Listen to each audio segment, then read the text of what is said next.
do you beat him? Any way I want. But how do you think?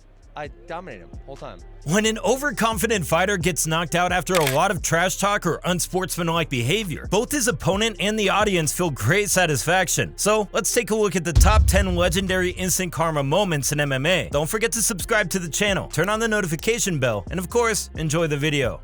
Conor McGregor, as the 2-division champion in UFC, should also win the championship of the Supreme Trash Talker. People, when I knock people out, they don't move.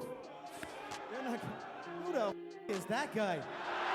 He would prepare and defeat his opponents before they even entered the cage. Dennis, Poirier, Mendes, and Aldo all experienced mental warfare with McGregor, and all faltered. After 5 years of competing in the UFC, it was only a matter of time before Conor ran into someone mentally superior. In the end, he did, and that man was Khabib Nurmagomedov. After fierce pre-conferences where Conor, under a high dose of alcohol, shouts and calls out Khabib's family, religion, and manager. I'm gonna go like my last fight. Like I don't drink. Why don't you drink? I don't drink. Why don't you drink? I never drink. Nurmagomedov bears it stoically and patiently waits for the moment when the cage will be locked. Conor indeed lost a lot of fans because of his behavior, but Khabib was still the one who had the last laugh. McGregor, who's used to finishing his opponents early in the match, had no idea that a long and vengeful night awaited. When the Dagestani finally got his time, he ragdolled Conor for 3 of 4 rounds, yelling, "Let's talk now." In the 4th round, he takes the Irishman's back and finishes him with a brutal neck crank to make him pay for everything he said. Maurice Adorf is like the German version of Conor McGregor, or at least he tried to be. At the GMC 23 in 2019, his opponent was Alexander Wiens, who, at the weigh-in, could not contain his laughter because of the overconfident Adorf. Maurice used every moment in front of the cameras to prove himself superior. He was shouting, invading private space, and pointing his fist at the opponent's face. The only problem was that he forgot to bring that energy to the cage. Everything Conor did, Maurice did the same. From his entrance to the cage to his movements in the fight, the situation was more embarrassing than impressive. Luckily, Alexander Wiens prevented further embarrassment from Adorf, but at a high price. With only 15 seconds on the clock, he sent the opponent to the floor with a sharp backhand, takes his back, and throws him. Wannabe Conor manages to get out of trouble, but Alexander is the one who starts talking now, and knocks Maurice down again with a superb front hook and finishes him off with a merciless high kick. He yelled in his face while Adorf lay there, but Wiens still showed respect and came out the bigger man. During his climb to the title, Darren Till ran over everyone who stood in his way. However, it was Till's turn to take the welterweight title from the hands of the dominant champion, Tyron Woodley, who showed Darren that there are levels to this game. The trash talk was not so exaggerated as Till's illusion of untouchability. Until it was time for the fight, Till gave overconfident predictions about his readiness and Tyron's unpreparedness on the interview microphones. "He's never faced someone like me. I'm a different beast," said every cocky fighter before hitting rock bottom because of his ego. However, tough talk is one story, and cage fighting is another. He knocked him down with a powerful punch, surrounded him with fists and elbows from the top position, and, after all the punishment, finished him with the Darce choke. In one night, Woodley took down an egotistical opponent, defended his title, earned a black belt in jiu-jitsu, and showed why you should always respect your champions. Vaso Psychopath Bakočević is a Montenegrin fighter who tends to provoke his opponents both in past and present matches. His opponent on KSW was Chechen Nanzorazaev, who is not a fan of trash talk but of real fights. Vaso took advantage of that and tried to provoke his opponent with verbal jabs before the match.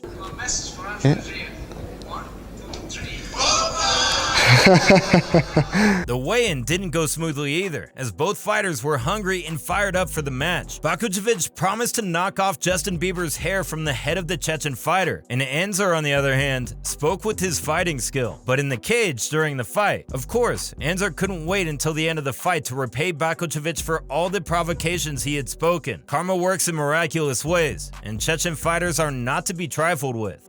One particularly satisfying finish came from Cowboy Cerrone, who taught 9 years younger Alexander Hernandez a valuable life lesson. I just see myself facing an insecure little lad swinging on a saddle with a pop gun and a feather in his hat. These are just some of the trash talk words of the young fighter, who obviously didn't know what he was getting into, but Cowboy answered it all calmly and with a smirk. I can't wait for Saturday, man. I'm excited.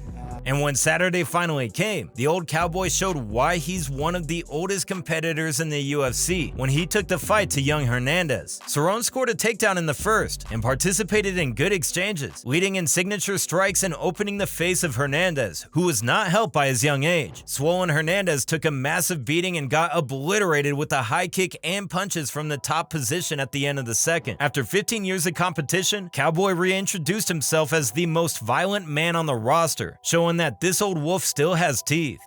Some fighters frustrate their opponents during the fight, not only at press conferences. One such fighter is Japanese veteran Ryo Kawamura, who was tasked with fighting the ever-dangerous Melvin Manhoef in one championship. Kawamura entered the match extremely silly against a super fired-up Melvin. Everything about the Japanese was awkward in this match, from the choice of underwear to the weird glove touch. And even in the fight, he behaved as if he was drugged. With his movements, he further frustrated Manhoef, who came for the fight but didn't get any, as Melvin was trying to catch a dancing Japanese. With an explosive finish, Melvin ended the unpleasant match, and you could see on his face that he was glad it was over, and we believe the same can be said for the spectators. One championship should really test their fighters before matches. The only thing that works faster than Bisping's fists is his British tongue, but that didn't help him much in the legendary matchup against Georges St-Pierre, who came out of retirement to attack the middleweight title. However, Michael used every opportunity to call out the Canadian. Square up against you. Stand up.